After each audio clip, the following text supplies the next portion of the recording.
Well, I guess that tells me something. Good morning, everybody. It's Monday, June 16th, and this is the 124th episode of Solid Ground Live, if I'm counting correctly, which it's possible I've missed one in there somewhere. And I'm Leslie Elliott Boyce. I'm joined by Jennifer Friend, Aaron Kindsvatter, Deborah Knox, and Jenny Holland. And I think right now our names should appear correctly on your screen. Hopefully they're not jumbled up where Aaron's Jenny or something. One correction, and I don't want this to be taken as arrogant, but from now on I would like everyone to refer to me as Dr. Aaron Kindsvatter, PhD. We'll make sure. Yeah. And Dr. Kindsvatter will be referring to himself in the third person.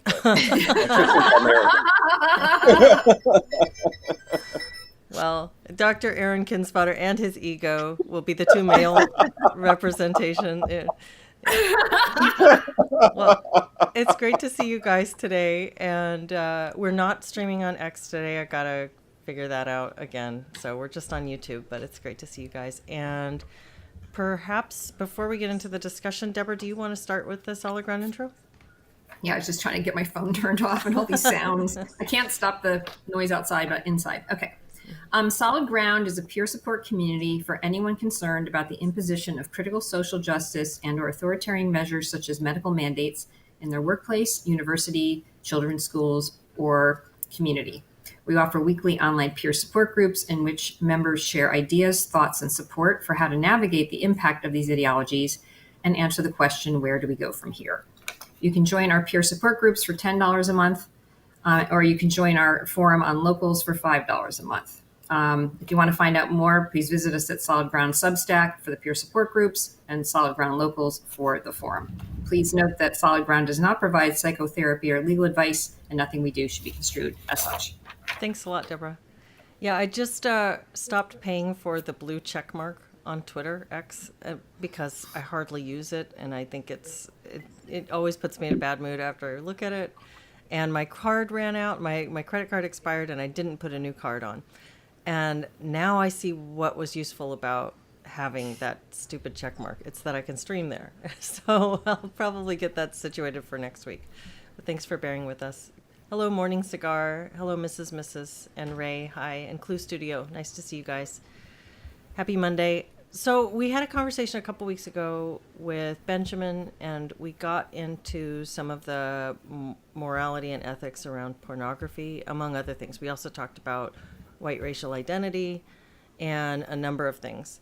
And I had a couple of comments. We've had a couple of comments on that live stream that I thought were interesting and might make for a good discussion if you guys want to contemplate them, give a little thought to it. So I'll read a couple here. This person says, I'm not sure I fully agree with Leslie about corn. That's always strange to me. I want to say, I don't like the euphemisms. I like when people use, I don't know, I know it's a internet thing, but it drives me nuts when people use euphemisms for like suicide or pornography. Oh, they're saying porn to avoid saying porn? Yeah. But do you think it's because they think they'll get the thing flagged and it'll get removed as a comment? I don't know. Maybe. I think so, but I don't know. I guess it smacks of safety culture, which I don't really like. I'd just rather speak plainly. But regardless, I'm not sure I fully agree with Leslie about corn. It can be bad. I'm married, but for a single male, it keeps them out of trouble. That's a theory I have. And then you have couples who are basically roommates on every level. The corn comes after that out of necessity. The woman often does reject the man on every level after they've gotten everything they wanted. Okay, that's one comment. Another comment. Having grown up in a culture steeped in porn shame and sexual suppression, it doesn't work. More than that, it largely creates a problem it purports to solve, in my view. Christian marriages, for example, are porn obsessed because porn is denied or defined as sinful and utterly unacceptable. And yet, there it is on every person's phone. This generates a conflict with biology in which biology either wins or exacts a huge price. I think it's better to accept that porn exists and that asking men to never view it in a world where the internet is universally accessible is asking the impossible. And then this last one I'll read right now. The porn discussion was too moralistic and feminine tilted. When a woman asks a man to stop looking at porn, she's asking him to make a sacrifice, whether she believes it to be or not. The discussion needs to be framed from that position, not from the position that porn is immoral and something that you should obviously sacrifice. Thoughts? No, well, the first thing that comes to mind is there was a day when there was almost no porn, or like it was a cave scrawl. Like, I don't know. I'm thinking like at some point people managed and lived and weren't feeling oppressed or suppressed when it didn't exist. Now, I think it's tricky because now it is this thing. And so then it's like, can we have it? Can we not have it? But I want to kind of go back to this idea, like we must have it. If we don't have it, there's something like we're not getting to have, or like people lived for centuries without it. So I don't know. I'm coming from a little bit from that angle of like, is it this deep need that we must have fulfilled when we had, centuries of people not having it and somehow managing? I don't know. That's one angle. I feel like the first comment is sort of living in the past a little bit, and also implies that men in particular, but the person would probably say that applies to women too, but that men have some sort of inherent right to getting off, and I think you have a right to get pleasure from your own body if you so choose, but you don't have a right to get it served to you on a platter. That's not a human right. That's not. In fact, I'm not even entirely sure if sexual activity is a human right that you are owed. You should be allowed to do what you want to do bounded by morals and law, but excessive or certainly sort of public or anything the problem with sex is that somebody else has to give it to you with their most intimate most intimate parts of their body. So how can you possibly have a right to it, even if your wife is an old hag who refuses to sleep with you, even though you bought her a nice car? That's kind of your problem. That there's no inherent right that women must obey to give you to get you off. Number one. And number two, what was the second one was interesting too. It was sort of, what was it again? Let's see. The second one was that having grown up in a culture steeped in porn shame and sexual suppression, it doesn't work.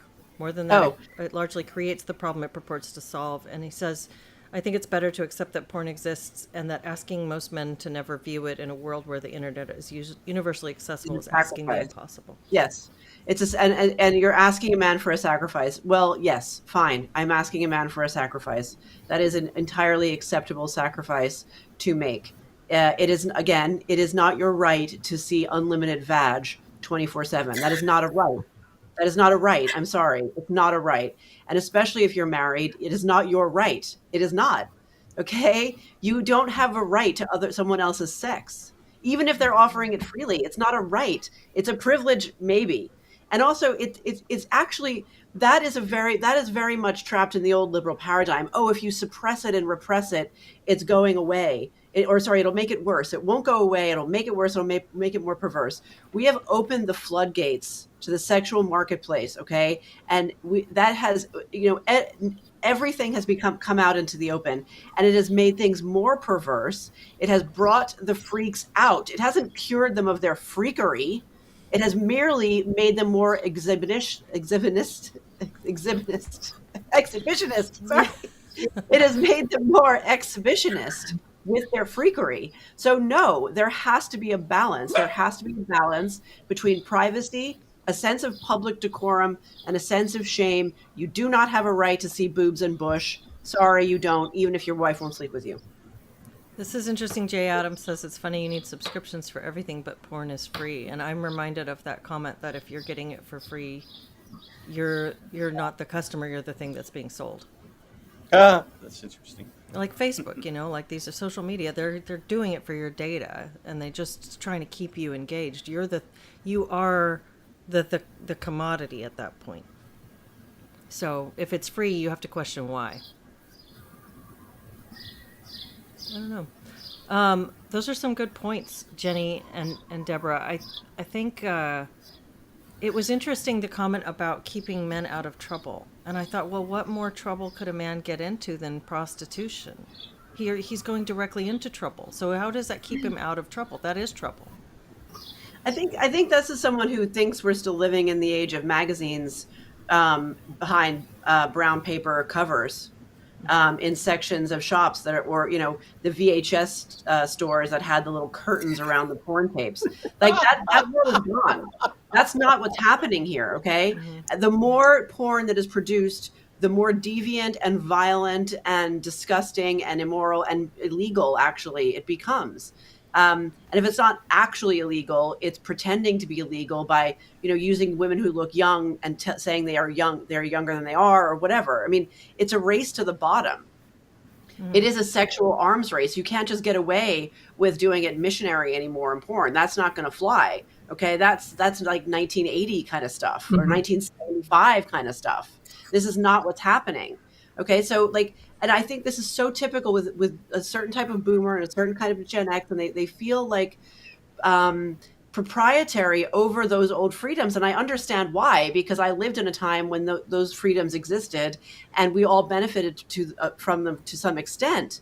But that's not the reality any longer, okay? That's not the reality any longer. Like we heard last week, people who are going out to do family therapy are being forced to watch violent rape porn and who are being basically told to write down their explicit sexual fantasies for the teacher. These are people who are going to go out into families and try and help family dynamics. Like, you don't want that in your head if you're trying to get into a family dynamic situation and help them heal and help them bring themselves to a place of peace. Because porn is the antithesis of peace. It's addictive. It's transgressive. Enough with the transgression. We need to grow up. We need to grow up and learn to forego immediate pleasure and immediate gratification. We don't all have the right to immediate gratification and endless pleasure. We have to give things up at a certain point because the world is falling apart around us. We simply can't go on like this for much longer. There's this comment here. Okay, Deborah, go ahead. Oh, just quick. I mean, because part of the point I made before, which I didn't make the link, it reminds me a bit of the thing of like suddenly saying all these kids are going to commit suicide if they can't get puberty blockers. And like for centuries, nobody had puberty blockers and nobody committed suicide. And so it's like this, I don't know, there's this sort of like heightened, whether it's I have to have my need and I have to have it now. And I don't know, they're not exactly parallel, but there's something about making something into this huge problem if it's taken away, like we can't survive. And there's some similarities there. And I don't know where the stress level comes up around this thing is getting taken away and I'm going to be a mess, if it's not here. I just want to read this real quick. Kaladin 910, I put this on the screen a moment ago. I agree that this is an acceptable sacrifice. Having said that, we also should talk about romance novels and social media as harmful vices for women. I hear that a lot, and yet I don't see romance novels. I mean, maybe I'm just completely naive about this. I mean, I've read one or two of them when I was younger. They're racy, but they're not like addictive. I'm not like pouring through romance. I don't have one in my house. I don't know any women who have like a romance novel addiction where they skip to the juicy parts. I mean, I just don't see it. So this seems to be a fiction mostly. So what do you guys think about this? I've heard some men say that their wives reading romance novels, it's not that they're concerned about them reading the steamy parts. They're concerned about it setting up impossible ideals for a relationship that then they cannot match in real life. And then the wife is chronically dissatisfied with them because she thinks that being married and in a relationship means being swept off her feet every single day. And that's not real life and it's not possible. And so then shouldn't we ban Tom Cruise movies too? I mean, really? This is real? Yes, but for different reasons. To wear a kilt. I feel like adults should be able to work that out for themselves. I really do. I agree. I'm just saying, I'm not saying I endorse that view. I'm just saying that I've heard men say that they feel like it's just making their relationship really difficult. Mm-hmm. That's so odd. I think it makes sense that if somebody developed a habit of it, that it could be just as as bad for them and for their relationship. I just don't see it as nearly as habit forming as endless Yeah. streaming Like hours a day. sexual No. imagery. Yeah, I No, think I agree. I agree. I think the There video is aspect kind of of a this is fun. very different. Like reading a book, I mean, obviously there's harmful content in books, but I don't feel like reading a book has the same sort of mesmerizing quality as watching video of, gangbangs. Yeah, if we were Anytime talking you want. about Playboy versus a romance novel, we could have a discussion. I Yeah, think. yeah, Yeah. yeah. Maybe. Aaron, what do you And think? somebody asked me there, would I say the same thing about women watching porn? And yes, I would absolutely say the same too. thing about women watching porn. Well, I think we used to have this fun game. I worked in a grocery store, and I Your was volume's 19 just at a the little time. quiet, Aaron. I don't know if you're Oh. able to turn it up a little bit. Go ahead and keep talking while you do it, though. Okay. I'll hold the microphone up like this. I used to work in a grocery store when I was 19, and we used to have this game when we were bored. We'd go over to the Harlequin romance novels. You remember there used to be books in the grocery store?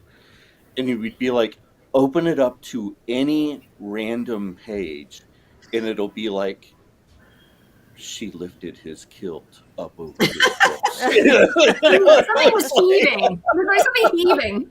Yeah, it's like heaving and throbbing, and oh my god.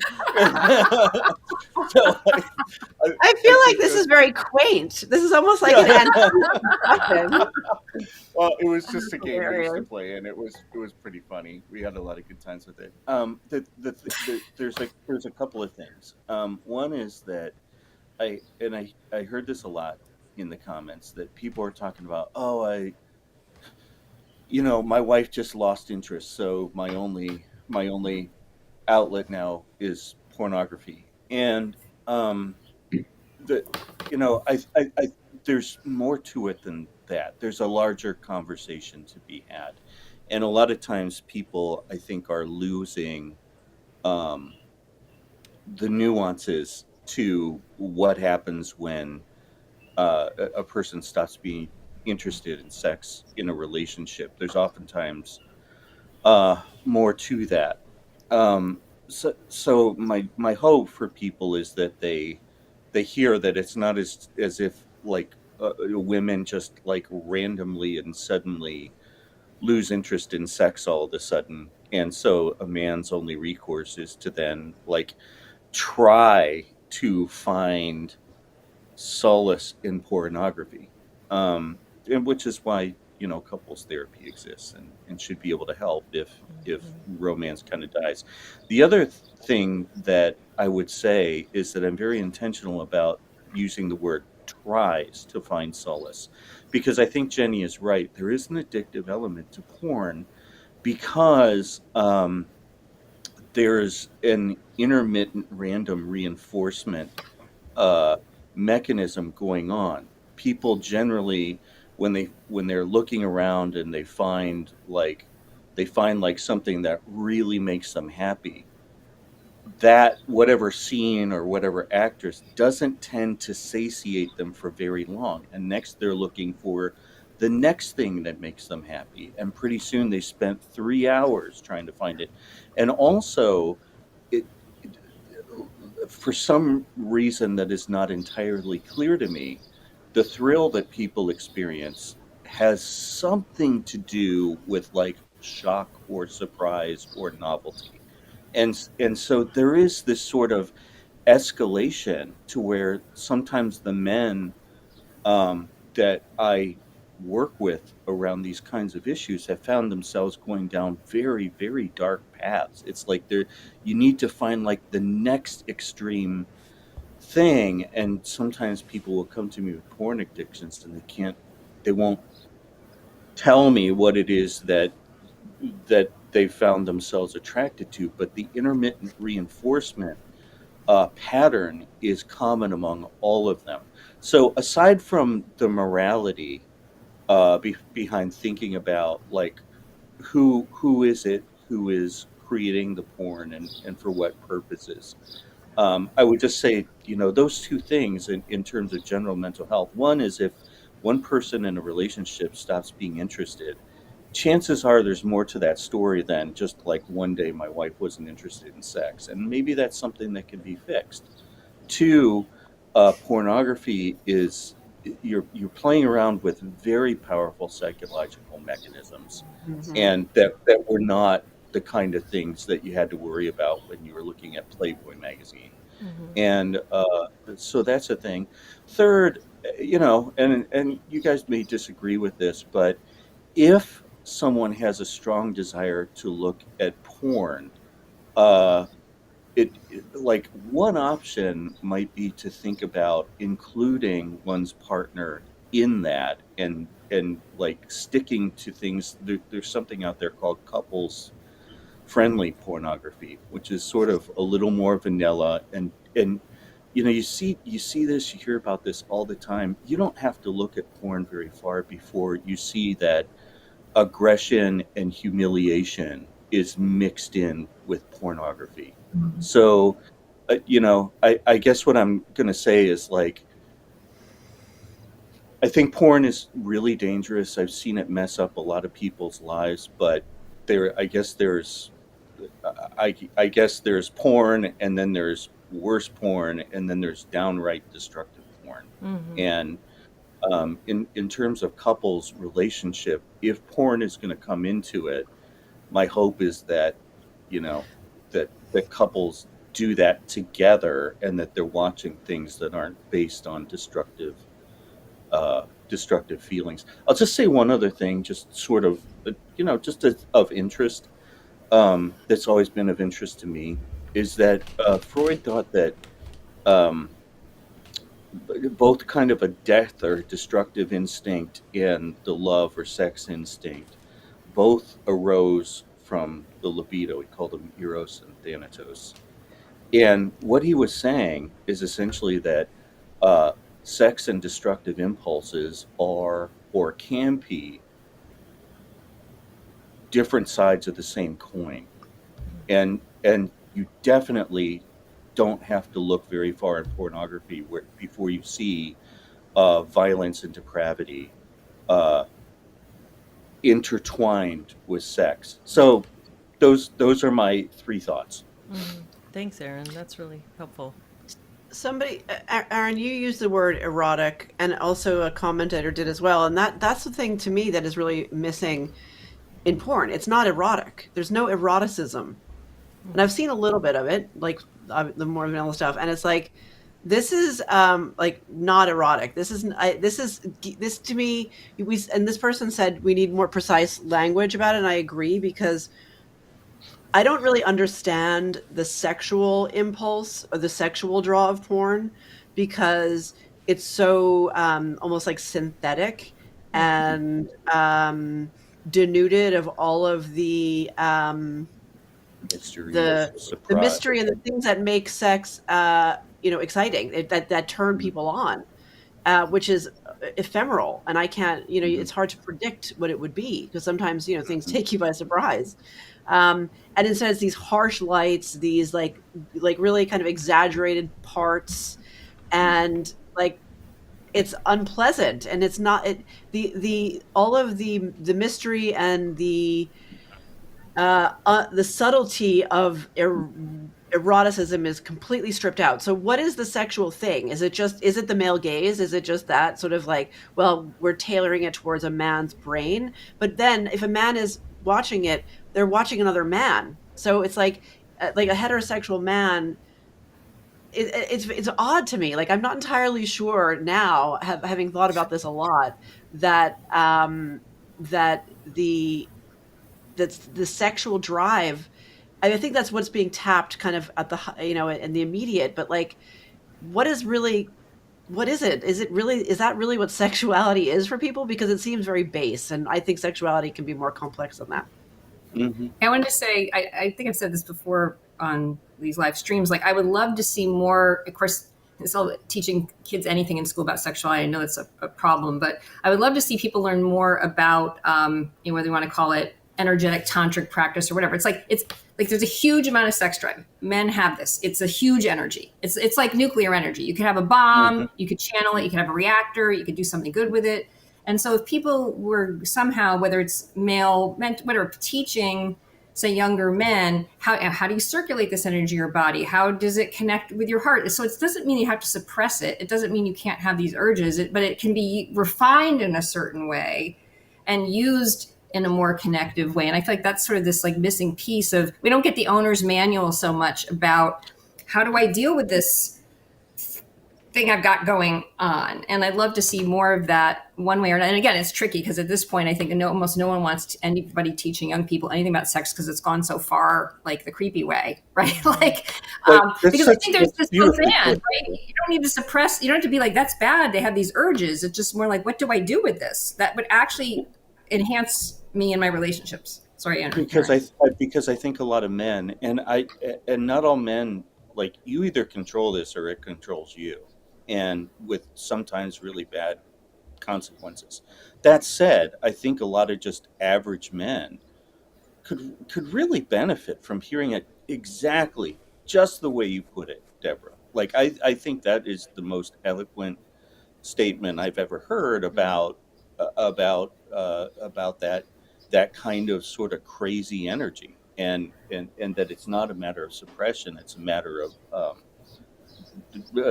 direction, maybe, and channeling it, circulate, channeling whatever. it. Yeah, right. Not denying that it's there and not controlling it actually or necessarily, but maybe, being just, making sure that it doesn't kind of take the driver's seat. Well, it's always seemed to me that pornography as we have it today is a cultural weapon meant to neutralize people. I mean, it neutralizes people. You take that life energy out of people and you funnel it into masturbation. You funnel it back into the self in this kind of stagnation. It's just, it takes so much creativity and so much generativity out of the world to have most of our young men stuck in a shame cycle with their screens. Well, it's depleting even on a health level. Like this is getting out there. I had an old boyfriend who was into these particular energetic things and also did like support groups for men that had AIDS. I don't want to make a statement like people have AIDS because they did too much masturbating, but like he was really realizing how much life force people who were masturbating or being sexual a lot were having in terms of like your chi or your life force. And that's not saying not to have it, but if you are probably masturbating and ejaculating like multiple times a day, like there probably is a depletion of your energy. Yeah. But it's the same as like, these are our base drives used to be really important that young people learn to control them. And that was done to the point of actual repression. Okay. Like serious repression and rigidly enforced and policing of boundaries. But now we have the exact opposite problem. And actually the results are worse. I personally think they're worse. I think they're more damaging to society because you have like a toddler has to grow up in a home where their sort of tyrannical impulses and their volatility is sort of, bounded by structure. So young people have to learn how to harness and control and sometimes, yes, push down and deny their impulses. We don't it's like overeating. If you're masturbating multiple times a day, or watching I saw a tweet years ago that said, if you're not watching porn, what do you think about all day? Which goes exactly to your point, Leslie. You're wasting your brain. You're letting your vital energy go down the drain because you are just like sucking your thumb, shoving food in your mouth, and like constantly jacking off. Like you are wasting your precious life force and you're wasting your time. And every human is capable of the discipline that is required to put these things in their proper place. Everyone is capable of it. I'm sure of that. You just explained why I have no memory between the ages of 13 and 21. So, on a related note about sexuality, can I read you guys another viewer comment? Mm-hmm. And I know we have other things to talk about if we have time, but someone on Twitter sent me this. The chat today was questioning and leading to the idea that gay marriage should have its future questioned. And it really freaked me out. I hope that's not the future of the audience. And so I said, this was about, in our last conversation when we had Naomi Best on with us, one of the viewer comments said something about rethinking support for gay marriage. And, so this person was responding to a viewer comment in the live stream. I said back, one person does not represent an entire audience. There may be views like this, and maybe they're worth discussing in a measured way, but it shouldn't be taken as representation of everybody else's views. He says, the comment wasn't solo. It was agreed by at least one other person. If your audience, which I bet is generally more empathetic than most online, is starting to mention it, it's a scary indicator of what is bubbling under the surface and on the way, worth acknowledging. And let's see, I think we had more discussion. Maybe they are gone now. But basically, the idea was, this was a guy who said he was gay and married, and that it really disturbs him to think that all of the kind of chaotic sexual behavior that's been endorsed and approved culturally is starting to create a blowback on gay marriage and gay relationships. And I said back, basically, would you like to come and have a conversation about that? Because I'd love to hear where you would draw that line. Because where do we draw that line? I think it's valid to have a discussion about that. Where would you draw the line? And in a culture that has decided to draw the line at consent, and all the way down to anything you can legally do is great and fine. As long as you got two consenting adults, do it all. We got BDSM, we got polyamory, we got all the things. And, gang rapes, it's totally legal. Just, show that on Twitter, on Pornhub or whatever. When we're endorsing all of that, certainly there's going to be a discussion about drawing the line closer. I'm going to draw it before bestiality. I'm going to draw it before polyamory. I'm going to draw it before prostitution. I'm going to draw it before pornography. If I'm the one drawing that line, I'm going to start drawing lines. Am I going to draw it before homosexuality? Tell me why I shouldn't. I would like to hear that dialogue. Where do we draw that line as a culture? And I'm not saying that I fall on that one any particular place. I just want to hear thoughts about it. That would be interesting. No, but the I was- person I- can't join us. He doesn't want to there be is- out, so he doesn't There, want to. there's something that strikes a chord. I remember I was going.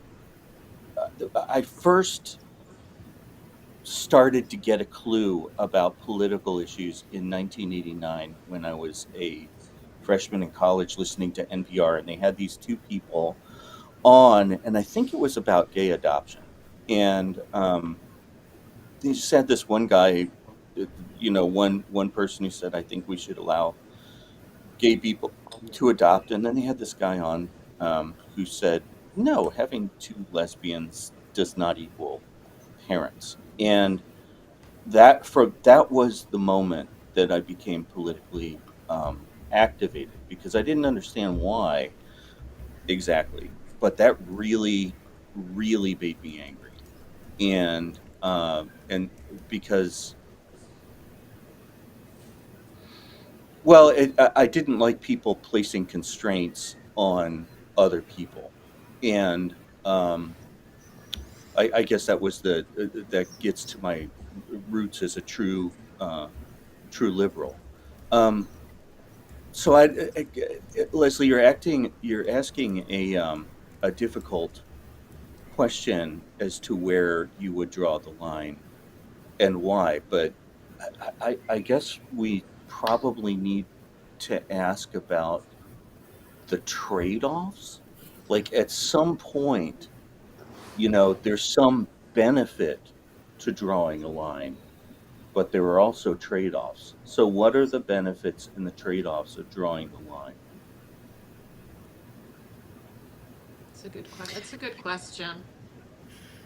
This is Can I the just thing, say I have though. this- Sometimes it seems to me like when we're talking about, drawing these lines, we're sort of thinking about the overall societal good and kind of preserving some cultural norms that might be valuable, but then it might which I'm for, but then I think we also might end up harming individuals by doing that. And so for me, sometimes it gets into a little bit of conflict of the interest of the individual versus the interest of society.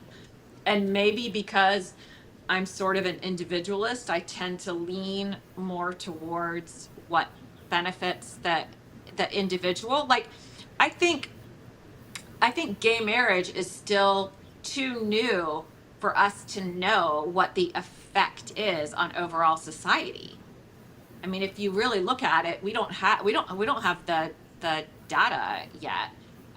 But clearly it's benefiting certain individuals, which I'm all for. I want those individuals to have the benefit. But has it changed societally how we see relationships and the point of relationships and what marriage means? Maybe. I think we just don't, I don't think we fully know yet.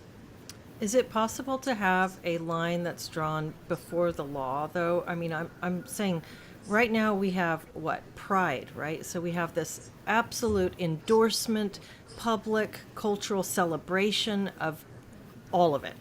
Like, you do it. You do whatever you want. You show up in your bondage gear and you're having public sex and doing this kind of stuff, and drag queens and all that, and it's endorsed publicly, not just by a couple of people, but by cities that put the pride flag up in their municipal centers. And Yeah, so well, it's also what about endorsed by all of our institutions, which I Yeah. don't think it's the job of our institutions or of our government to endorse people's sexuality. I just think I think that's completely outrageous. I'm not saying people should be ashamed of their sexuality, but I don't feel like anybody needs to have parades over the things I like to do in the sack, certainly. And certainly Right. not institutions or my local government. I just don't. Thanks Well- for the encouragement, but I think I got it covered. but I guess what I'm wondering is damn, how I do guess I'll we cancel my flight to Virginia. how do we create a line without creating a law? How do you create a line without creating a law that allows individuals to go ahead and do what they want, but also offers some sort of cultural bounding of those things that says that these things are not endorsed. These things are not, this is what is endorsed. Maybe we go back to like I'm just brainstorming here. So like the decentering of heteronormativity, the attack on heteronormativity. How do we recenter that without making everything else punishable? It's not that it has to be illegal, but is there a way to do what you're saying, Jennifer? Promote guidelines that actually are healthy for culture while still leaving room for individuals to live their own lives within the law. Yeah, and I Yeah, don't I know, don't and know. I'm not even suggesting anything in particular. I'm just kind of floating that thought out there. I I think don't it's- know what the purpose of drawing the line would be. I do think I think can you I think we run the danger of kind of running into a woke trap here, and the trap is or the same trap that the woke run into. Um, the woke keep running into this trap because they imagine a utopia where there's no racism and there's and everyone's perfectly equal, and no measure of reality will ever live up to that sort of adolescent view of the world ever. And this we could fall into that same trap as we're talking about lines, because I think societies probably have always had to contend with this to some degree. And I don't know that a set of laws or a set of like societal norms are actually going to make things better. Maybe the best that we can do is to try to hold ourselves to our own understandings of morality, and then lead by example. I don't like the idea of drawing lines for other people. I've had too many people who thought that they had a perfect right to come in and draw a line for me around this woke crap, and they felt perfectly justified in doing that. And that's a mindset that worries me a little bit. And yet, So isn't that what culture does? Isn't that what what culture decides is what's acceptable. I mean, so I'm. This is all food for thought. I'm not in any position to draw a line for anybody but my own children. You know. Well, I saw an interesting video about 10 days ago where an Irish LGB social media guy called Jack Jewell and Andy Ngo are having a discussion. And I think it was Jack Jewell asked that very question. Basically, I forget exactly how it came up, but it was like he raised the issue of gay marriage. Again, two gay men discussing this, and posited, would you give up gay marriage if it meant the trans nightmare would end and like no more transing of children? And I just thought that was such a brave and very poignant question, and also the fact that two gay men are discussing this actually shows that it must be in the ether for them too, in the sense of like, wait, okay, actually what's going to happen to us, where, like, how bad is this blowback going to be, because the horrors of the transing of the children is it's so bad. How is it going to rebound? I mean, I can't think of a time where a right has been taken away. Like, I don't know how you take away the right to gay marriage for two gay people to marry each other and call it marriage as opposed to civil partnership. I have no idea. That's never happened in my lifetime. I don't think it's going to I mean, it's not going to happen. It's not going to happen in our current paradigm, but our paradigm is shifting. And I get this sense of, like, it's not panic because I'm not black-pilled, but I get this sense of like we're entering into a paradigm shift, and it's really going to be unprecedented. It's certainly going to be unprecedented in our lifetimes. And anything goes at that point, because the post-liberal time, which we are in now, I would define our time now as post-liberal and pagan, essentially. And we went from being a liberal and bound by norms that were based in Christianity originally to being post-liberal and pagan in my lifetime, and I'm not that old. So things are moving fast.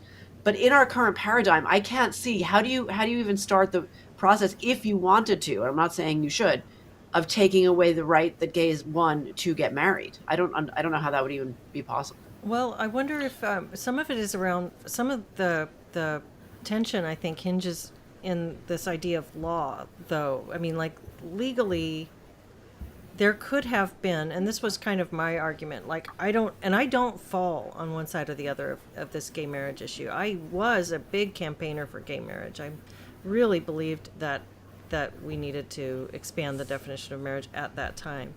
And now I think that maybe we played around with religious institutions too much, because marriage is a religious sacrament.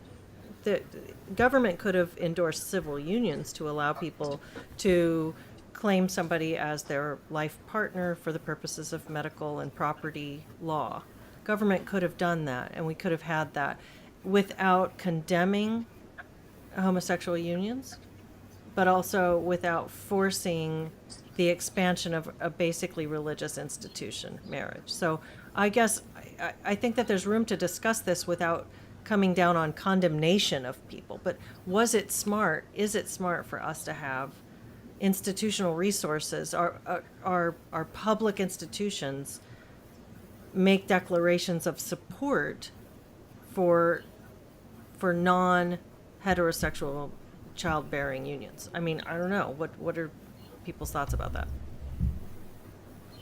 My understanding, and I don't know if this is accurate or not, but I had read something that was an argument of gay marriage versus civil unions, and that argument was that even with civil unions, there were a lot of laws that were only existent in actual legal marriage, and so that the civil union was not sufficiently benefiting people in the same way as a legal marriage. That it still left things uncovered in terms of property rights and rights in terms of if the union dissolved, so that's part of the reason why they wanted the actual legal marriage. Now, could have you changed all those laws so that a civil union did cover it? Maybe, but that was one of the problems with civil unions, apparently.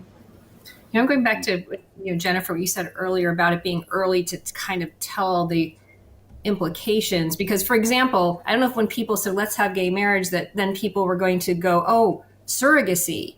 Like things are becoming, oh, now we're two gay men and we want to have a child, so now we're going to have a surrogate. Like I think there were things people just didn't even anticipate, and then we get to kind of go, oh, like what do I think about that? I do think I think we're in the discussion about it already. Like you look at, I see various people I follow on X or whatever who are gay, who have questions around these things amongst themselves. I see more and more youth that are getting religious instead of going the paganish way, and it's like, I don't know what's going to happen as that arises more. So I think I don't know if the question is like, do we need to do something to be done, or is there something emerging and it is kind of getting renegotiated, but perhaps more slowly than maybe some of us might be comfortable. I don't know. I don't really know. I do understand. I'm gonna tell a story to illustrate this, and then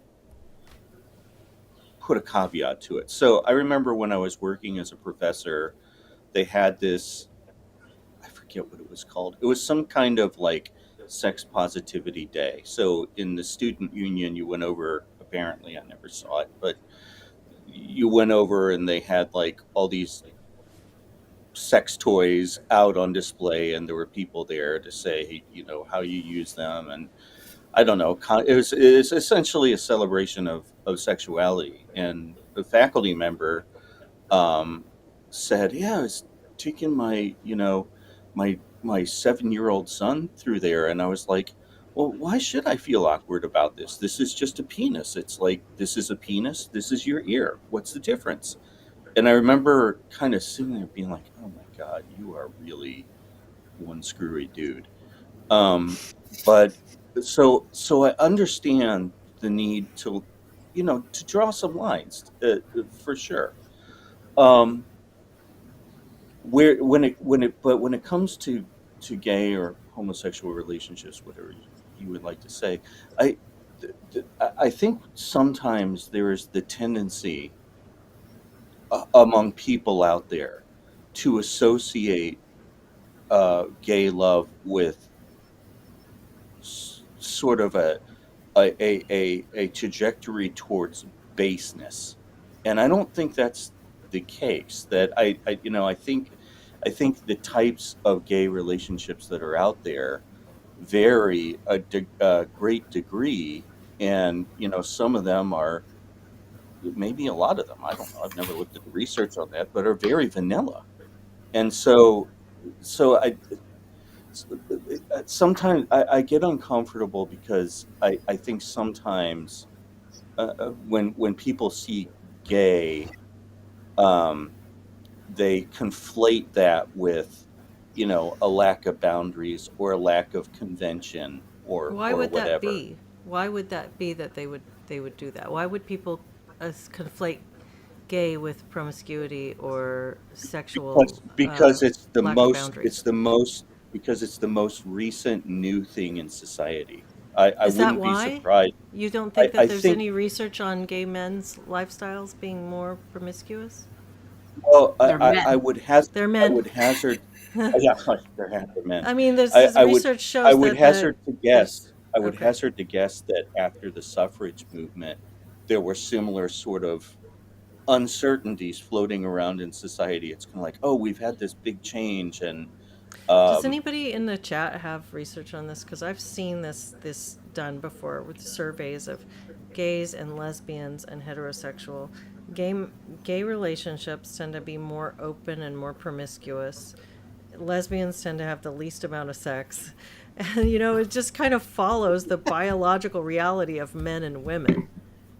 And so I think that it is interesting. I don't have a position on this. I come from a position of I was very much in favor of gay marriage, and now I'm open to having discussions about all of this. And I'm not a lawmaker. It doesn't matter really what I think. I'm just thinking about it. So I hope people can but the reason understand. you're thinking about it is because you feel like perhaps we've lost something, Well, no, because or I that. think that I think Deborah put she hit the nail on the head there, talking about reproductive rights. When we talk about what is a marriage, and is a marriage a thing that is entitled to children? And some of the things that we've seen in the news lately, like all of the men who are either singly or in pairs adopting children from surrogate mothers, or commissioning mothers to give birth for them. And there's this idea of rights, that there's a right to a child. And I think that we opened something up that's very interesting and possibly very dark with this. I don't know how one would reel that back. What you said, Jenny, about how do you pull something back once it's been given? I don't know if that's desirable to do or if it's possible to do, but I think that there are a lot of questions coming up. I think that's part of what I meant too. Surrogacy. You can ban surrogacy easily enough. It's that because it's not such a touchstone in culture. Like the voting or the allowing of gay marriage was like a real cultural turning point, whereas surrogacy is just something you could easily just with a stroke of a pen get rid of. Yeah, and that's what I was sort of referring to as sort of like the downstream cultural effects, and I think there are some real ethical problems with surrogacy. So these are some of the downstream effects that I think we didn't completely think of when we were considering the question of gay marriage. I know I didn't think about that. I'm a sucker for romance, so I love seeing people who are in love get together. It gives me great happiness. But then when you think about surrogacy, I think about, hey, is that kind of maybe exploiting women? Is that what's best for the child? Is that taking advantage of women in precarious financial situations? Because I seriously doubt most, upper middle class women even are not going around, offering to become surrogates. Frankly, some of them are going and getting surrogates so they don't gain weight when they have their babies. Like, yeah, like, right. Sorry, I've spoken to. I've noticed that even assisted reproduction for the purposes even for single mothers, I've seen a little bit. In particular, one young woman who I spoke to a couple of years ago, talking about how she was conceived via a sperm donor, and and she had a really good mom and a really healthy relationship with her mother. I mean, they're very left wing and whatever, but they were close, and her mother was a successful career woman and whatever. But there was this longing and this ache that this girl just had inherently to know who her father was, a longing for cousins, a longing for biological relatives, a longing for family lore. So it's not just surrogacy, gay men commissioning babies from women, which I find completely unacceptable. You just can't, but I don't support it for heterosexual couples either. I'm sorry, you can't commission children. But even the that's what I was saying. Is that what's best for the child? No, exactly. But even assisted reproduction of the most basic kind, like IUI and IVF, bringing children into the world, into families that are not traditional families, I think comes at a cost to the child.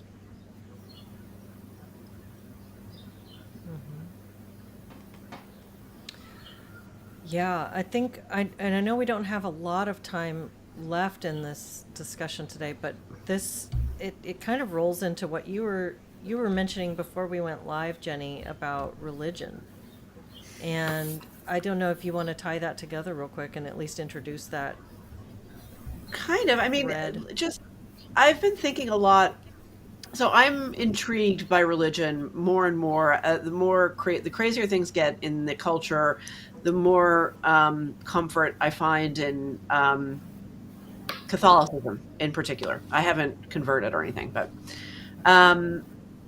I pray the rosary and I go to mass sometimes, and I find it interesting, and it ties me back to my ancestors.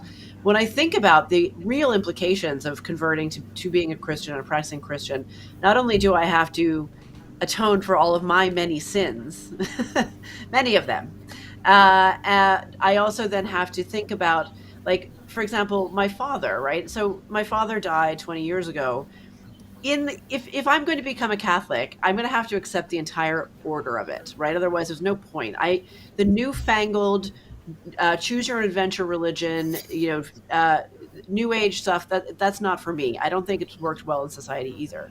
So I'm looking to see, can I face the moral burden of accepting my own flaws, and in particular this idea of hell. Okay, we've lost the idea of hell. We never talk about, Christians don't seem to talk about hell anymore, but that was what bounded everything together, because without hell there was no to fear, there was no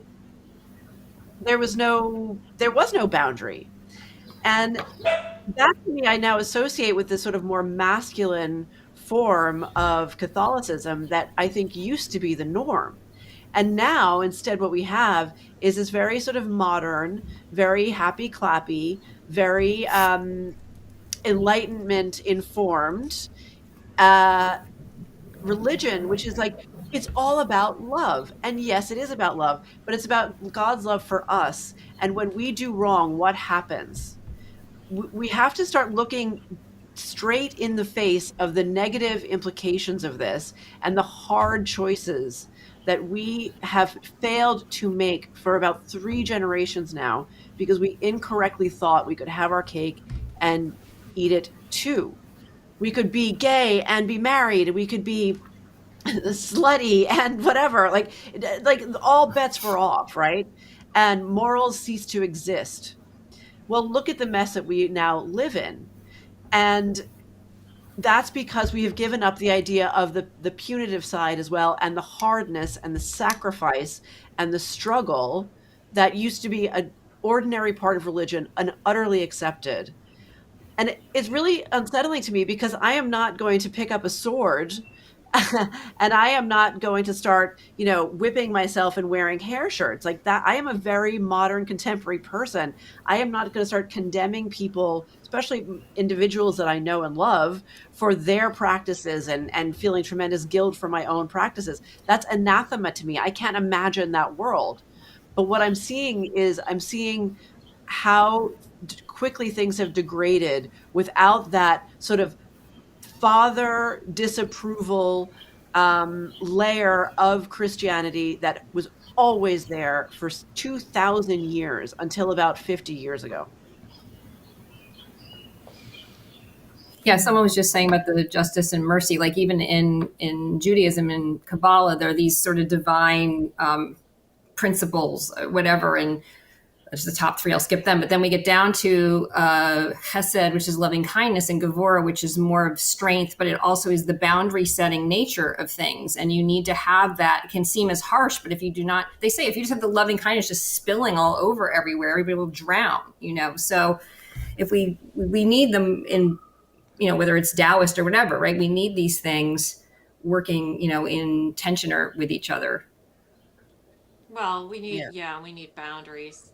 This is a heavy, crazy note to sort of end on, but what the hell? The thing for me is I lived my life for years according to Christian values, and, kind of only works if the person you're married to is doing it too, because it almost killed me. So I'm kind of at the opposite end of the spectrum from where you are, Jenny. And I was exactly exploring those same things and having those same thoughts and really wanted more constraints. But now it's like I was doing that, and I was playing this game, and the game board and all the pieces got thrown up in the air, and because it didn't work. And I just think if that philosophy of life almost killed me, maybe there is something wrong with it too. Maybe I don't fit in there. I don't know that there's this set of answers for us. I don't know. Yeah. I think sometimes religion tries to condense things down. And God, I understand why you'd want to condense things down. It's like a freaking crazy roaring cosmos out there. I can see why you'd want to condense it down, but I don't know. I don't know if it works. Maybe it works for some people, and I'm not one of those lucky people. Yet. Seems like it's one of those games where, one of those things where there's the rules, that if everybody were to follow these rules, we would all benefit from them, or it's like a mutual sacrifice where you Yeah. all put in, you all pay in and agree, and based on doing it this way, everybody can be lifted up. But it's like game theory. If you think your partner is playing by the rules, one option for you is to totally cheat and Yeah. take as much as you can. And no, there's never been a time where people have fully played by the rules. Never, ever. No, certainly not. That's sort But of there's the point. different there's Yeah. different levels of destructiveness, and I do think that sometimes making marriage a sacrament instead of a very conscious, deliberate arrangement and agreement between two people can hold people in situations that are basically slowly destroying them. And I am definitely not in favor of that. And to me, I don't think you can really separate Christianity from traditional marriage arrangements. It's very bound together, at least in my mind. Anyhow, Well- sorry to throw out something crazy like that right at the end. It was just right there on the tip of my brain. I think it's really helpful. I think all of these perspectives are really interesting and helpful. And I really enjoyed this conversation with you guys today. And thank you everybody in the chat for all of your input and thoughts. And any last thoughts before we head out, you guys? I know Aaron's got to run. All right. I I'll have see a you last guys. thought. Okay, Jennifer. You go ahead. guys, you two are messing me up with your bangs because you look so cute. So if I have bangs next week, you two bitches are to blame. Friends don't let friends cut bangs. Do it, Jen. Do it. It would look great on you. Bang Club. Deborah, we're I had coming bangs, for you. I had bangs as a child. I had like this for many, many years. So anyway, I'm not going to do it. Anyway, thank you. I'm at that point where it's bangs or Botox, so it's bangs. It's bangs. All right. I'll see you guys next week. Everybody have a wonderful week. Okay, Bye. bye. Bye.